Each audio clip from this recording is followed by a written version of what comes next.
नमस्कार मित्रों, आज हम फिर से व्यंजन और व्यंजनों की कुल संख्या है वो कितनी होती है मित्रों? 33 होती है। व्यंजनों की कुल संख्या कितनी होती है? 33। और इसका आज हम साधारण वर्गीकरण इस पे चर्चा करेंगे। तो देखिए मित्रों, सर्वप्रथम हम इसका साधारण वर्गीकरण करते हैं। तो साधारण वर्गीकरण को हम 3 भागों में बांटकर पढ़ेंगे। तो पहला भाग देखिए मित्रों, सप्रस वर्गीय व्यंजन। सप्रस वर्गीय व्यंजन और इनकी संख्या है वो 25 होती है मित्रों। कितनी होती है? 25 होती है। और 25 किस किस प्रकार से होती है देखिए मित्रों। अब देखिए मित्रों, यहां पर सप्रस या वर्गीय व्यंजन को समझने के लिए मैं एक मित्रों 5x5 की एक वर्ग मैट्रिक्स लेता हूं। क्या है? 5x5 की एक वर्ग मैट्रिक्स से लेता हूं। और वर्ग मैट्रिक्स क्या होती है देखिए मित्रों, मैट्रिक्स के अंदर जो भी एलिमेंट लिखे जाएंगे उनको हम एक व्यवस्थित क्रम में लिखेंगे। तो यहां पर देखिए मित्रों, हमारे पास एक क वर्ग है, दूसरा च वर्ग है, तीसरा ट वर्ग है, चौथा त वर्ग है और पांचवा प वर्ग है। जब भी मैं वर्ग नाम लूं तो आपको यहां पर क, ख, ग, घ, अड़। अब देखिए मित्रों, प्रत्येक पंक्ति के अंदर 5 एलिमेंट या आप यहां पर व्यंजन बोल सकते हो। और प्रत्येक स्तंभ के अंदर भी देखा जाए तो 5 ही व्यंजन दिए हुए हैं मित्रों। तो हमारे पास कुल वर्गीय या सप्रस व्यंजनों की संख्या 5 गुणा 5 इस प्रकार से हम क्या कह सकते हैं? 25 हो जाती है। कितनी हो जाती है? 25। और देखिए मित्रों, हम अपनी सुविधा की दृष्टि से जो क, ख, ग इनका उच्चारण करते हैं तो कई बार क्या होता है, क से कबूतर, ख से खरगोश, इस तरीके से क्या है उच्चारण करते हैं, जो क्या है गलत होता है मित्रों। क्योंकि हम अपनी सुविधा की दृष्टि से ऐसा करते हैं, लेकिन वास्तव में क्या होता है, इन व्यंजनों के या स्वर हो चाहे व्यंजन हो, इनके आगे कार प्रत्यय जुड़ता है। कौन सा प्रत्यय जुड़ता है मित्रों? कार प्रत्यय। जैसे ककार, लकार, टकार, एकार, इस तरीके से होता है। अब देखिए मित्रों, मैं आपको इनका जब उच्चारण स्थान बताऊंगा तो वहां पर मैं सूत्र के अंदर, शॉर्ट ट्रिक के अंदर यहां पर कु लिखूं तो कु का अर्थ क्या होगा? क वर्ग होता है। कु का अर्थ क्या होता है? क वर्ग होगा। अब देखिए मित्रों, जब हम संधि भी पढ़ेंगे तो वहां पर भी डायरेक्ट ऐसा लिखा जाएगा क वर्ग। तो क वर्ग का अर्थ क्या होगा? क, ख, ग, घ, ड़। अब देखिए मित्रों, यहां पर उसके बाद में अंतस्थ व्यंजन पे चर्चा करते हैं। किस पे चर्चा करेंगे? अंतस्थ व्यंजन। और अंतस्थ व्यंजनों की संख्या है वो कितनी होती है मित्रों? 4 होती है। और अंतस्थ व्यंजन होते कौन कौन से हैं? ये, र, ल, व। अब देखिए मित्रों, ये और वह, इन दोनों को अर्ध सवर्ण से पुकारा गया है। किस नाम से पुकारा गया है? अर्ध सवर्ण। और इसके अंदर देखिए मित्रों, हमें संग्रस की आवश्यकता नहीं होती है। ये और वह को हम संग्रसहीन भी बोलते हैं। क्या बोलते हैं? संग्रसहीन भी बोलते हैं। जबकि र और ल को अर्ध व्यंजन नाम दिया गया है। क्या नाम दिया गया है मित्रों? अर्ध व्यंजन नाम दिया गया है। और देखिए मित्रों, वर्गीय व्यंजन और ऊष्म व्यंजन, इन दोनों के मध्य होने के कारण इसे अंतस्थ नाम दिया गया है। क्या नाम दिया गया है? अंतस्थ व्यंजन नाम दिया गया है। उसके बाद में देखिए मित्रों, ऊष्म व्यंजन या संघर्षी व्यंजन, इनकी संख्या भी कितनी होती है मित्रों? 4 होती है। तालव्य से, मूर्धन्य से, दंत्य से और है, इनकी संख्या भी कितनी होती है? 4 होती है मित्रों। और देखिए मित्रों, तालव्य से, मूर्धन्य से और दंत्य से और इन और है, इनका नाम ऊष्म व्यंजन इसलिए पड़ा है। देखिए मित्रों, इनको आप समझिए। ये हमारा क्या है? तालवा है। ये हमारा क्या है? तालव्य।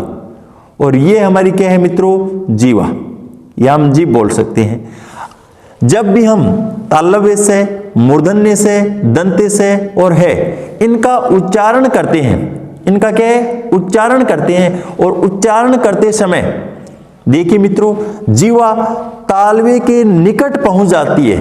तालवे को स्पर्श नहीं करती है, लेकिन क्या है, तालवे के क्या है, निकट पहुंच जाती है। और निकट पहुंचने से ये स्थान है, देखिए मित्रों, क्या है, संकुचित हो जाता है। ये स्थान क्या हो जाता है, संकुचित हो जाता है। तो यहां से देखिए मित्रों, हवा है वो क्या है, पिचक्कर निकलती है। क्या है, हवा पिचक्कर निकलेगी और इसलिए हवा क्या है, गर्म हो जाएगी।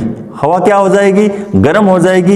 इसीलिए इनका नाम है वो उष्म व्यंजन पड़ा है। इसीलिए इनका नाम है क्या पड़ा है, उष्म व्यंजन पड़ा है। तो देखिए मित्रों, जो पहला स है इसे तालव्य स बोलते हैं, जबकि दूसरे स को मूर्धन्य स बोलते हैं और तीसरे को दंत्य स बोलते हैं। और अब यहाँ पर देखिए है कि एक विशेष बात यह है मित्रों, हिंदी एनसीईआरटी ने स्वतंत्र उच्चारण स्थान बना लिया है का, और वो है का उच्चारण स्थान देखिए मित्रों, इस पे हम आगे भी वर्गीकरण के भी अंदर भी अध्ययन कर लेंगे।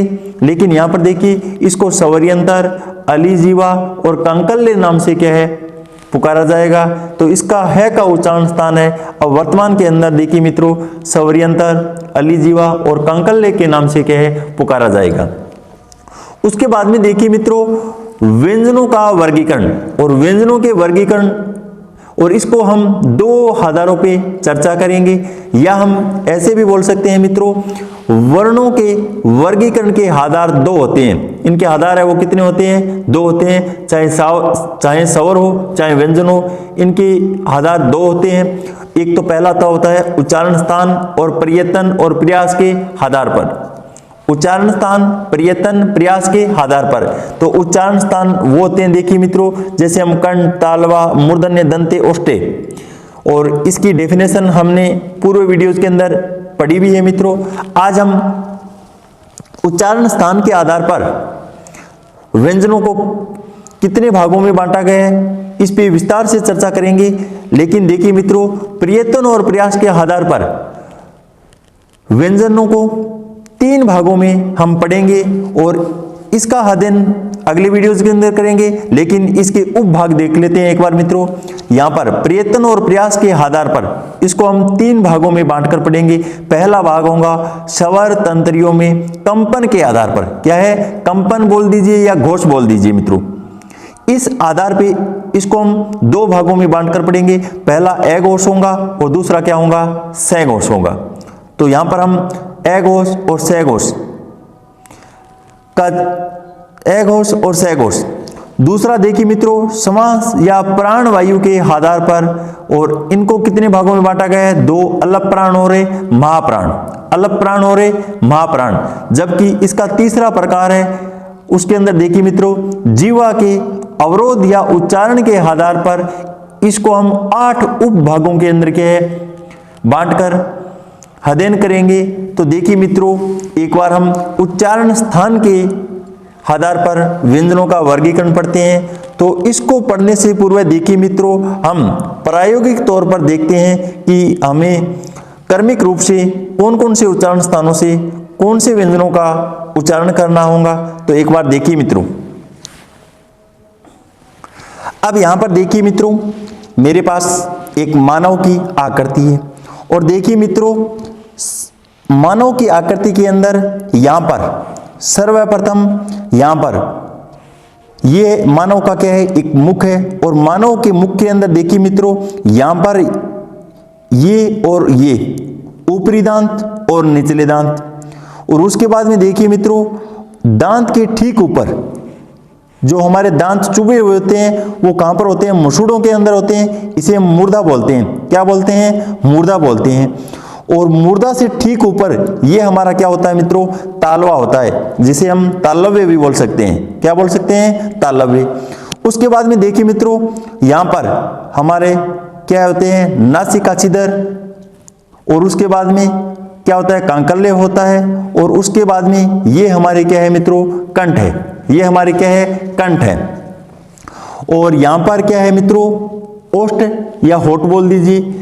उसके बाद में देखिए मित्रों, जब हमें उच्चारण स्थान के आधार पर व्यंजनों का वर्गीकरण पूछा जाए, तो अगर मानव की आकृति में हमने इन उच्चारण स्थानों को क्रमिक रूप से याद कर लिया है, तो इन व्यंजनों को पढ़ने में हमें कठिनाई महसूस नहीं होगी मित्रों। तो यहां पर देखिए मित्रों, हमारे हृदय या मन के अंदर कोई विचार आता है और विचार को हम सर्वप्रथम किससे टकराते हैं मित्रों? सर्वप्रथम हम क्या है, हम अपने मन और विचार के अंदर, जो हमारे मन के अंदर या विचार कोई आता है उसको जब हम दूसरों के सामने प्रेषित करते हैं तो प्रेषित करते समय सर्वप्रथम हमें कंठ का उपयोग करना होगा। किसका उपयोग करना होगा? कंठ का उपयोग करना होगा। तो सर्वप्रथम 1 नंबर पे उच्चारण स्थान के अंदर हमें क्या याद रखना है? कंठ याद रखना है। उसके बाद में हमें क्या है, नंबर 2 पे तालु को याद रखना है। उसके बाद में देखिए मित्रों मूर्धा को याद रखना है। उसके बाद में दांत को याद रख मित्रों, ओष्ठ या होठ को याद रखना है। तो आप क्रमिक रूप से याद रखिए मित्रों, कंठ, तालु, मूर्धा, दंत, ओष्ठ, और इसी क्रम में हम उच्चारण स्थान के आधार पर व्यंजकों या वर्णों का क्या है, अध्ययन करेंगे। तो देखिए मित्रों यहां पर उच्चारण स्थान के आधार पर वर्णों का वर्गीकरण। तो यहां पर देखिए मित्रों हम स्वर प्लस व्यंजन दोनों का वर्गीकरण क्या है एक साथ में ही पढ़ लेंगे। तो यहां पर देखिए मित्रों मैंने क्रम संख्या 1 लिखी है और यहां पर इनको याद करने का एक सूत्र दिया है जो क्या है संस्कृत के अंदर लगता है। और यहां पर देखिए वर्ण, और वर्ण बोले तो मित्रों स्वर प्लस व्यंजन दोनों का एक साथ ही उच्चारण स्थान के अध्ययन कर लेंगे। और उसके बाद में उच्चारण स्थान का नाम दिया गया है और या उसके बाद में देखिए मित्रों उस उच्चारण स्थान को क्या नाम या क्या संज्ञा दी जाती है, क्या नाम है या फिर क्या संज्ञा दी जाती है। तो पहले 1 नंबर पे हमने क्या पढ़ा था मित्रों, वहां पे कंठ पढ़ा था। क्या पढ़ा था? कंठ। तो यहां पर कंठ से कौन कौन से वर्णों का उच्चारण होता है? तो यहां पर देखिए मित्रों हमें क्या सूत्र याद रखना होगा, अक्वय विसर्जनीय नाम, या हम यूं भी बोल सकते हैं इसका उच्चारण स्थान है वो क्या होगा मित्रों, कंठ होगा। और यहां पर देखिए स्वर के अंदर 1 नंबर पे कौन आता है, ए और आ। ए और आ ये तो क्या है एक जोड़ा है मित्रों जिसको हम एकार बोल सकते हैं। क्या बोल सकते हैं? एकार। क्या बोल सकते हैं? एकार। तो एकार। और उसके बाद में व्यंजन के अंदर कै वर्ग क्या होता है, 1 नंबर पे आता है और 1 नंबर पे इधर क्या आता है, कंठ आता है। तो यहां पर देखिए मित्रों ए आ कै वर्ग, और कै वर्ग का अर्थ ये हो गया मित्रों कै, खे, गे, गे और अड़े। और उसके बाद में है और विसर्ग, इन सभी का उच्चारण स्थान है वो कंठ होता है मित्रों। और उसको क्या नाम दिया गया है, कंठे नाम दिया गया है। क्या नाम दिया गया है? कंठे। और देखिए मित्रों है का उच्चारण स्थान अब वर्तमान के अंदर क्या है अलग कर दिया गया है और इसका अध्ययन हम अंत में करेंगे। उसके बाद में देखिए मित्रों यहां पर कंठ के बाद में क्या आता है मित्रों, कंठ के बाद में क्या आता है मित्रों, तालवा। और तालवा का उच्चारण स्थान क्या होता है, तालु। क्या होता है? तालु। तो तालु से कौन कौन से वर्णों का उच्चारण किया जाता है, इचु यसा नाम। देखिए मित्रों ए आ, और ए आ के बाद में क्या आता है, छोटी ई और बड़ी ई। और कै वर्ग के बाद में कौन सा वर्ग आता है, च वर्ग आता है। और उसके बाद में देखिए मित्रों यहां पर यसा नाम ये और से, ये और से, यहां पर इन सभी का उच्चारण स्थान है वो क्या होगा मित्रों, तालु। और इनका नाम क्या दिया गया है, तालव्य। इनको क्या नाम दिया गया है, तालव्य। उसके बाद में देखिए मित्रों यहां पर नंबर 3 पे क्या आता है, मूर्धा, या जिसे हम मुसुड़ा बोलते हैं। क्या बोलते हैं? मुसुड़ा। तो मूर्धा, और मूर्धा के अंदर देखिए मित्रों हमें क्या सूत्र याद रखना होगा, ऋतु रसाणाम मूर्धा, रि टै वर्ग।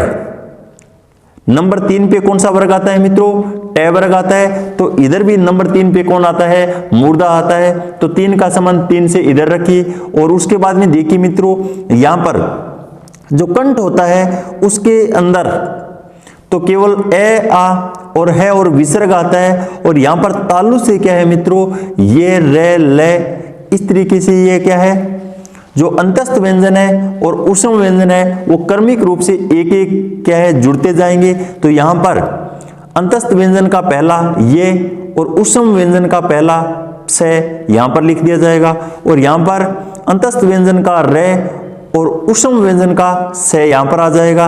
और इसी तरीके से देखिए मित्रों, अंतस्थ व्यंजन का ले और उष्म व्यंजन का से यहां पर लिख दिया जाएगा। और यहां पर देखिए नंबर 4 पे क्या आते हैं, हमारे दांत आते हैं। तो यहां पर इसका सूत्र है वो क्या रहने वाला है मित्रों, लरी तुलसानाम दंता। यहां पर देखिए मित्रों टू आ गया, यहां पर टू आ गया, यहां पर चू आ गया, यहां पर क्या है कु आ गया। कु का अर्थ मैंने पहले ही बता दिया है मित्रों, कु का अर्थ होता है कै वर्ग से। क्या होता है, कै वर्ग से। तो इस तरीके से हम नंबर 4 पे दंत याद रखना है, और इधर क्या याद रखना है, तय वर्ग याद रखना है। और तय वर्ग के साथ क्या आएगा मित्रों, लय और से और लिखा जाएगा, लय और से। और वैसे देखिए मित्रों, इन लय और से का उच्चारण स्थान भी क्या है, अलग होता है। इस पे भी हम क्या है अंत में चर्चा करेंगे। और लरी है वो संस्कृत के अंदर होता है मित्रों स्वर, यहां पर हिंदी के अंदर कोई लरी नाम का कोई स्वर नहीं होता है। उसके बाद में देखिए मित्रों, यहां पर नंबर 5 पे इधर क्या आता है, ओष्ठ, मतलब होठ आते हैं। तो देखिए मित्रों, इनका सूत्र आप यहां पर उपु इतना ही याद रख लेना, और उपु से आपका क्या काम चल जाएगा। यहां पर देखिए मित्रों, उ और पूरा पैवर्ग, और इसका उच्चारण स्थान क्या होगा, ओष्ठ होगा। और इनको नाम क्या दिया गया है मित्रों, ओष्ठे। क्या नाम दिया गया है, ओष्ठे। अब देखिए मित्रों, मुख्यतः उच्चारण स्थानों का अध्ययन हमने कर लिया है। अब उसके बाद में देखिए दो दो के सहयोग से बोले जाएंगे, और दो के सहयोग से देखिए मित्रों यहां पर उसके बाद और ए का निर्माण ए धन ई से होता है, ए का निर्माण ए धन बड़ी ई से होता है। तो इनके उच्चारण स्थान भी कितने होंगे मित्रों, याद रखना चाहो, एदेतो कंठ तालु। इसका अर्थ ये हुआ मित्रों, ए और ए का उच्चारण स्थान है वो कंठ और तालु या कंठ तालव्य बोल सकते हैं। क्या बोल सकते हैं, कंठ तालव्य। इनका उच्चारण स्थान क्या होगा, कंठ तालव्य। और कंठ तालव्य के अंदर कौन आएंगे मित्रों, ए और ए आएंगे। उसके बाद में ओ का निर्माण ए धन ऊ से होता है। तो यहां पर देखिए मित्रों, ए को हम किससे बोलते हैं, कंठ से बोलते हैं। और ऊ का उच्चारण स्थान है वो क्या है, देखिए मित्रों ओष्ठ है। तो इनको संयुक्त रूप से हम क्या कह देंगे, कंठोष्ठ बोल देंगे। क्या बोल देंगे, कंठोष्ठ। और या इनको क्या नाम बोल देंगे, कंठोष्ठे। क्या बोल देंगे, कंठोष्ठे। उसके बाद में देखिए मित्रों, यहां पर जो प्रत्येक वर्ग का पंचम वर्ण है, प्रत्येक वर्ग का पंचम वर्ण, और देखिए पंचम वर्ण और एक साथ में क्या है, अनुस्वार। इनका उच्चारण स्थान है वो मित्रों नासिका होगा। क्या होगा, नासिका। और इनको नाम या संज्ञा क्या दी गई है, नासिके। क्या संज्ञा दी गई है, नासिके। तो अनुस्वार और प्रत्येक वर्ग का पंचम वर्ण, इनका उच्चारण स्थान क्या होगा मित्रों, नासिका होगा। क्या होगा, नासिका। और उसके बाद में देखिए मित्रों, यहां पर ये रे ले और क्या शेष रह गया, वह शेष रह गया। और वह का उच्चारण स्थान है वो क्या होगा मित्रों, दंतोष्ठ होगा। क्या होगा, दंतोष्ठ। वह को हम दंतोष्ठ की सहायता से बोलेंगे, दंत प्लस ओष्ठ, दंतोष्ठ। अब देखिए मित्रों, हमने स्वर प्लस व्यंजन, इनका वर्गीकरण तो क्या है पढ़ लिया है, लेकिन कुछ आधुनिक वर्गीकरण भी दिए गए हैं। तो यहां पर देखिए आधुनिक वर्गीकरण एनसीईआरटी के तहत। अब है का उच्चारण स्थान, है का उच्चारण स्थान और क्या है मित्रों, स्वरयंत्र, अलिजीवा और कांकल्य। क्या है, कांकल्य। तो यहां पर आपको एक ऑप्शन मिलेगा, तो ऑप्शन के हिसाब से क्या है, हमें करेक्ट आंसर चूज करना होगा मित्रों। अब वर्तस्य और वर्तस्य के अंदर देखिए मित्रों, न, से, ल, रे, जे, इतने व्यंजनों को क्या है सम्मिलित किया गया है। और इसके लिए आप देखिए मित्रों, आप एक ट्रिक भी याद रख सकते हो, जल नरस, जल और नरस। अब देखिए मित्रों, वर्तमान में क्या है, नर्स एक व्यक्ति को क्या सलाह देती है कि गर्म जल पीना चाहिए। तो इससे आप देखिए मित्रों क्या है, आप वर्तस्य को क्या है याद रख सकते हैं। तो एक नर्स मोटे व्यक्ति को क्या सलाह देती है? गर्म जल पीना चाहिए। तो वर्तस्य न से ल रे जय, इनकी संख्या आप याद रख सकते हो। उसके बाद में देखिए मित्रों, अगर आपको क्ष और इनका उच्चारण स्थान पूछ लिया जाए तो यहां पर क्या होगा? देखिए मित्रों, क्ष का निर्माण है वो क, श और ए, इन तीन से मिलकर बना होता है। तो क का उच्चारण स्थान क्या होता है मित्रों? कंठ होता है। क्या होता है? कंठ होता है। और उसके बाद में यहां पर जो दूसरा स है, क्या है? दूसरा स, और दूसरा स का उच्चारण क्या होता है मित्रों? मूर्धा होता है। क्या होता है? मूर्धा होता है। और ए का उच्चारण क्या होता है मित्रों? कंठ होता है। क्या होता है? कंठ होता है। तो इस तरीके से आपको क्ष और इसका उच्चारण स्थान पूछ लिया जाए मित्रों, तो यहां पर नंबर 1 पे कंठ, नंबर 2 पे मूर्धा और नंबर 3 पे क्या होगा? कंठ होगा। इसको क्रमिक रूप से लिखना होगा मित्रों, ऐसा नहीं कि पहले आप मूर्धा लिख दे बाद में कंठ लिख दे, ऐसा नहीं करना है। नंबर 1 पे कंठ, फिर मूर्धा, फिर क्या आएगा? कंठ आएगा। इसी तरीके से देखिए मित्रों, आपको अगर त्रे और इसका उच्चारण स्थान पूछा जाए तो हमें क्या करना होगा? इसका निर्माण तय, हलंत, रे हलंत, ऐसे मिलकर बना है। अब देखिए मित्रों, तय का उच्चारण स्थान क्या होता है? दंत होता है। तय का उच्चारण स्थान क्या होता है? दंत होता है। जबकि रे का उच्चारण स्थान क्या होता है? मूर्धा होता है मित्रों। और ए का उच्चारण स्थान क्या होता है? कंठ होता है। तो इस प्रकार से इसका उच्चारण स्थान क्या होगा? दंत, मूर्धा, कंठ। इस तरीके से देखिए मित्रों, मैंने आपको वर्णों का उच्चारण स्थान के आधार पर वर्गीकरण तो समझा दिया है, लेकिन प्रयत्न और प्रयास के आधार पर वर्गीकरण जो अगले वीडियोज के अंदर हम अध्ययन करने वाले हैं। तब तक के लिए धन्यवाद मित्रों। जय हिंद।